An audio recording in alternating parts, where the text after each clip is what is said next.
लोकसभा चुनाव के नतीजों से उत्साहित विपक्ष को संसद सत्र शुरू होने से पहले खुश होने का एक और मौका मिल गया है। जो विधानसभा के उपचुनाव के नतीजे थे, 7 राज्यों की 13 विधानसभा सीटों पर उपचुनाव होने थे, जिसका परिणाम आज आ गया है। और इन चुनाव नतीजों ने विपक्षी गठबंधन जो है, इंडिया गठबंधन, उसको खुश होने का ढेर सारा मौका दिया है। 13 सीटों में से 10 सीटों पर इंडिया गठबंधन को जीत मिली है, जबकि 2 सीट बीजेपी के खाते में गई है, 1 सीट निर्दलीय के खाते में गई है। कुल क्या हिसाब किताब रहा है जो विधानसभा के उपचुनाव थे, उनके परिणाम का, इसको हम बताएंगे आपको अपने इस वीडियो में। 7 राज्यों में 13 विधानसभा सीटों पर उपचुनाव होने थे, जिसके परिणाम आज आए हैं। उत्तराखंड की मंगलौर और बद्रीनाथ विधानसभा थी, इसके अलावा पंजाब की जालंधर की 1 विधानसभा थी, हिमाचल के 3 विधानसभा थे, तमिलनाडु की 1, बिहार की रुपौली 1 विधानसभा थी, पश्चिम बंगाल की 4 और मध्य प्रदेश की 1 सीट अमरवाड़ा, जहां पर आज उपचुनाव के नतीजे आए। इन 13 में से 4 सीटों पर कांग्रेस को जीत मिली है, 4 सीटें पश्चिम बंगाल की टीएमसी ने जीती हैं, जबकि 1 सीट आपकी जलंधर वाली सीट आपके खाते में गई है, 1 सीट डीएमके के खाते में गई है तमिलनाडु की, और 1 सीट बिहार के रुपौली की है जो निर्दलीय के खाते में गई है, और 2 सीट बीजेपी ने जीती है। सबसे चौंकाने वाला परिणाम बिहार की रुपौली सीट से आया, जहां निर्दलीय उम्मीदवार शंकर सिंह ने सत्ताधारी जेडीयू के कलाधर मंडल को 8000 से अधिक वोटों से हराया। आरजेडी की उम्मीदवार और इसी सीट से पूर्व विधायक रही बीमा भारती तीसरे नंबर पर चली गई। जेडीयू ने जहां कलाधर मंडल को मैदान में उतारा था, तो वहीं आरजेडी ने एक बार फिर से बीमा भारती को चुनाव मैदान में उतारा था। आपको बता दें कि बीमा भारती को पूर्णिया लोकसभा सीट से आरजेडी ने लोकसभा चुनाव के दौरान भी उतारा था, जहां से उन्हें हार का सामना करना पड़ा था। उस चुनाव में भी निर्दलीय उम्मीदवार जो थे पप्पू यादव, उन्होंने हराया था बीमा भारती को। तो एक बार फिर से बीमा भारती को हार का सामना करना पड़ा है। और यहाँ पर दिलचस्प बात ये है कि बीमा भारती जो है वो पहले जेडीयू की ही विधायक थी। पहले बीमा भारती जेडीयू की विधायक थी, लेकिन लोकसभा चुनाव से ठीक पहले वो आरजेडी में शामिल हो जाती हैं और पूर्णिया से आरजेडी उन्हें अपना उम्मीदवार बनाती है। वो लोकसभा का चुनाव हार जाती हैं, फिर उसके बाद विधानसभा के उपचुनाव होते हैं, जो कि खाली सीट थी, उस सीट से भी बीमा भारती चुनाव हार जाती। तो जो लोकसभा का चुनाव था वो भी हार गई, विधानसभा का चुनाव जो था वो भी हार गए। दोनों बार निर्दलीय उम्मीदवारों ने उन्हें हराया। शंकर सिंह के भी बारे में आपको बता देते हैं। शंकर सिंह लोजपा जो रामविलास पार्टी है चिराग पासवान की, उसके नेता हैं, पहले यहाँ से विधायक भी रह चुके हैं। और शंकर सिंह को टिकट नहीं मिला तो उन्होंने निर्दलीय पर्चा भर दिया था, जिसके बाद चुनाव में उन्हें जीत भी मिली है। बिहार के बाद अब चलते हैं उत्तराखंड की मंगलौर विधानसभा सीट पर कांग्रेस और बीजेपी के बीच कांटे की टक्कर देखने को मिली। कांग्रेस उम्मीदवार काजी मोहम्मद निजामुद्दीन ने बीजेपी के करतार सिंह भड़ाना को महज 449 वोटों से हरा दिया। बसपा प्रत्याशी उबैदुर रहमान तीसरे स्थान पर रहे। उत्तराखंड की मंगलौर सीट जो है वो बसपा विधायक सरवत करीम अंसारी की मृत्यु के बाद खाली हो गई थी, जिसके बाद बीजेपी ने यहाँ से करतार सिंह भड़ाना को उतारा था, जबकि कांग्रेस ने मोहम्मद निजामुद्दीन को यहाँ से चुनाव मैदान में उतारा था। तो मंगलौर सीट जहाँ से बीजेपी की सरकार है उत्तराखंड में, क्योंकि जब वोटिंग हो रही थी उपचुनाव के लिए, उस दौरान भी काफ़ी सारी शिकायतें आई थी विपक्षी पार्टियों की ओर से। ये आरोप लगाया गया कि जो सरकार है, जो शासन है, प्रशासन है, वो लोगों को दबाव डाल रहा है, वोटिंग से रोक रहा है। जो विपक्षी प्रत्याशी, उनके जो उम्मीदवार हैं, इस तरह के आरोप लगाए गए थे। जो है शासन प्रशासन का दुरुपयोग करने की बात कही गई थी, लेकिन इसके बावजूद 449 वोटों से जीत दर्ज करने में जो प्रत्याशी हैं कांग्रेस के मोहम्मद निजामुद्दीन, वो सफल रहे और बीजेपी के करतार सिंह भड़ाना को हार का सामना करना पड़ा है। उत्तराखंड की ही दूसरी सीट है बद्रीनाथ, जहां से बीजेपी को हार का सामना करना पड़ा है। कांग्रेस के लखपत सिंह बुटोला ने बीजेपी के राजेंद्र भंडारी को 5000 से अधिक वोटों के अंतर से हराया है। यहाँ इस सीट से राजेंद्र भंडारी इस सीट से कांग्रेस के विधायक थे और लोकसभा चुनाव से ठीक पहले उन्होंने अपने विधानसभा सदस्यता से इस्तीफा दे दिया था और बीजेपी में शामिल हो गए थे। फिर बीजेपी में शामिल होने के बाद जब उपचुनाव हुए तो वो इस सीट से चुनाव हार गए और कांग्रेस के उम्मीदवार चुनाव जीत गए। बद्रीनाथ सीट की काफ़ी चर्चा है इस वजह से, क्योंकि बद्रीनाथ हिंदुओं के एक पवित्र स्थल के रूप में जाना जाता है और अयोध्या के बाद बद्रीनाथ में जो हार हुई है उसको भी जोड़कर आपस में देखा जा रहा है। उत्तराखंड के बाद अब चलते हैं हिमाचल, जहां की 3 सीटों पर उपचुनाव हुए थे। 10 जुलाई को वोटिंग हुई थी और उपचुनाव के नतीजे घोषित हुए तो 2-1 का नतीजा आया है। 2 सीटें कांग्रेस ने जीती हैं और 1 सीट बीजेपी के खाते में गई है। कांग्रेस यहाँ पर सरकार में है, सुखविंदर सिंह सुक्खू मुख्यमंत्री हैं और उनकी पत्नी कमलेश जो हैं वो देहरा सीट पर उम्मीदवार थी। और वहां से उन्होंने जीत दर्ज की है। वहीं हमीरपुर सीट से बीजेपी के प्रत्याशी आशीष शर्मा ने कांग्रेस के पुष्पेंद्र वर्मा को हराया। वहीं नालागढ़ सीट पर कांग्रेस के हरदीप सिंह बावा ने बीजेपी प्रत्याशी केएल ठाकुर को 8,990 वोटों से हराया।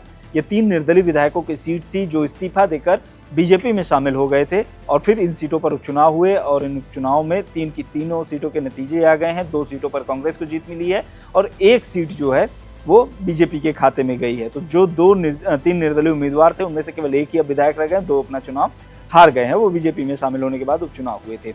हिमाचल के ये जो उपचुनाव के नतीजे आए हैं वो इसलिए और भी महत्वपूर्ण इसलिए हो जाते हैं क्योंकि 4 जून को भी 6 सीटों पर हुए उपचुनाव के नतीजे आए थे, जिसमें से 4 सीट पर कांग्रेस को जीत मिली थी जबकि 2 सीट पर बीजेपी को जीत मिली थी। तो एक तरीके से सुखविंदर सिंह सुक्खू ने पहले 6 में से 4 सीटें जीती, फिर अब 3 में से 2 सीटें जीत ली है और इस तरीके से उन्होंने अपनी स्थिति काफ़ी मजबूत कर ली है। उनके 37 विधायक हो गए हैं कांग्रेस के हिमाचल में और भाजपा के जो है वो 28 विधायक हो गए हैं। जो बहुमत का आंकड़ा है वो 35 का है। तो इस तरीके से जो सुखविंदर सिंह सुक्खू की सरकार है उन्होंने अपनी सरकार को न केवल मजबूत किया बल्कि वो स्थिर कर लिया है एक तरीके से। जिस तरीके से जब मार्च में राज्यसभा के चुनाव हुए थे और उसमें जो है कांग्रेस के विधायकों ने बगावत कर दिया था और फिर उसके बाद एक लंबी प्रक्रिया हुई। भाजपा के विधायकों को हरियाणा ले जाया गया, फिर दिल्ली ले जाया गया, फिर वो वापस आए, उन्होंने इस्तीफा दिया और बीजेपी में शामिल हो गए। फिर वो जो तमाम घटनाक्रम था एक तरीके से उस पर ब्रेक लगता हुआ फिलहाल जो मिशन लोटस के लिए चलाया गया था वो नजर आ रहा है।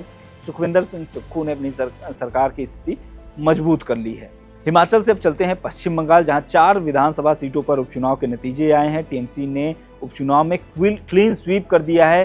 टीएमसी ने बंगाल की 4 सीटों पर जीत दर्ज की है और इन 4 सीटों पर बीजेपी और टीएमसी के बीच सीधा मुकाबला था। रायगंज, बागदा, राणाघाट और मानिकतला सीट पर टीएमसी उम्मीदवारों ने जीत दर्ज की है। रायगंज सीट से टीएमसी प्रत्याशी कृष्णा कल्याणी ने बीजेपी उम्मीदवार मानस कुमार घोष को 49,000 वोटों के अंतर से हराया है। इसी तरीके से रायगंज के बाद टीएमसी ने बागदा और राणाघाट सीट भी जीती है। बागदा सीट पर टीएमसी प्रत्याशी मधुपूर्णा ने बीजेपी उम्मीदवार विनय कुमार को 30,000 से ज्यादा वोटों के अंतर से हराया। वहीं मानिकतला विधानसभा सीट पर टीएमसी प्रत्याशी सुप्ति पांडे ने बीजेपी प्रत्याशी को 62,000 वोटों से हराया है। बंगाल के बाद अब पंजाब चलते हैं। पंजाब की जालंधर पश्चिम सीट से आम आदमी पार्टी के मोहिंदर भगत ने बीजेपी के शीतल अंगरुल को करीब 37,000 वोटों से हरा दिया। पहले यह सीट आम आदमी की पार्टी के ही पास थे और शीतल ही यहाँ से विधायक थे, लेकिन लोकसभा चुनाव से पहले वो भी दल बदल करके चले गए थे बीजेपी में। फिर उसके बाद बीजेपी ने उन्हें उम्मीदवार बनाया था और अब वो चुनाव हार गए हैं। उपचुनाव जो हुआ है वहाँ पर आम आदमी पार्टी ने चुनाव में जीत दर्ज की है। इसी तरीके से जालंधर के जो सांसद थे सुशील कुमार रिंकू आम आदमी पार्टी के, वो भी लोकसभा चुनाव से पहले अब बीजेपी में चले गए थे। बीजेपी ने उन्हें लोकसभा चुनाव में उम्मीदवार बनाया था लेकिन वो भी चुनाव हार गए थे। तो वही होता हुआ विधानसभा की जो खाली सीट थी उसके उपचुनाव में भी दिखाई दे रहा है। पंजाब से अब चलते हैं तमिलनाडु, जहां विक्रावंडी सीट पर उपचुनाव हुआ। वहां पर सत्ताधारी डीएमके ने जीत हासिल की है। डीएमके के उम्मीदवार अनिवुर शिवा ने पीएमके के उम्मीदवार अंबुमणि को 50,000 से अधिक वोटों से हरा दिया है।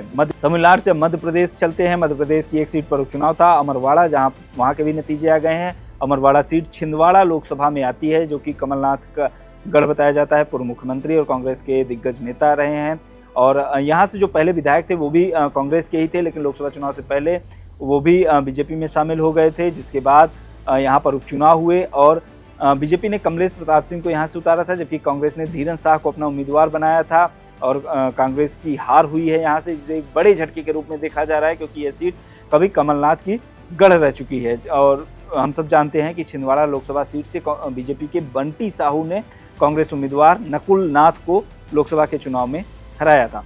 तो ये पूरा लेखा जोखा है जो 7 राज्यों की 13 विधानसभा सीटों पर उपचुनाव हुए हैं। अगर हम एक पैटर्न देखने की कोशिश करें, अगर हम अमरवाड़ा को छोड़ दें जहां से बीजेपी को जीत मिली है, तो बाकी जिन भी सीटों पर प्रत्याशियों ने दल बदल किया था वो अधिकतर उनमें से चुनाव हारे हैं। आप रुपौली देखिए, जहां से बीमा भारती जेडीयू छोड़कर आरजेडी में गई थी, वो लोकसभा भी हारी। उसके बाद विधानसभा के उपचुनाव में भी उनको हार मिली। इसी तरीके से जो हिमाचल में हमने सिर्फ देखा था 3 निर्दलीय उम्मीदवार बीजेपी में शामिल हुए थे, उनको भी उनमें से 2 को हार मिली है। जालंधर में भी हमको यही देखने को मिला है। तो इस तरीके से एक ये पैटर्न देखने को मिला है, जो भी नेता दल बदल करके दूसरी पार्टियों में गए थे, फिर वो विधायक बनने की चाह में उनको हार मिली है। ये अब लोकसभा का जो नया सत्र शुरू हो रहा है 22 जुलाई को, जिसमें बजट भी पेश किया जाएगा, तो ये लोकसभा के नए सत्र के शुरू होने से पहले विपक्ष को जाहिर सी बात है इससे साहस मिलेगा, उत्साह मिलेगा, नतीजों से उनके उत्साह में बढ़त मिलेगी। जिस तरीके से हमने देखा था कि 4 जून को लोकसभा चुनाव के नतीजे आने के बाद जो पहला सत्र था उसमें विपक्ष एक तरीके से हावी होने की कोशिश करती हुई दिखाई दी थी। संसद सत्र के दौरान पूरे भारतीय जनता पार्टी पर जो सत्ता पक्ष है उस पर इस तरीके के दृश्य हमको पिछले 10 साल में नहीं देखने को मिले थे। तो इन उपचुनाव के नतीजे आए हैं, वो नतीजे भी एक तरीके से बूस्ट करने का काम करेंगे जो विपक्ष की एक तरीके से वो नैतिक जीत बताते हुए, क्योंकि जो 13 सीटों पर चुनाव हुए उनमें से 10 सीटों पर सीधे विपक्षी गठबंधन को जीत मिली है। इस पूरे जो उपचुनाव के नतीजे हैं इसके बारे में आपकी क्या राय है, कमेंट बॉक्स में हमें जरूर बताएं। देखते रहिए लोकमत हिंदी।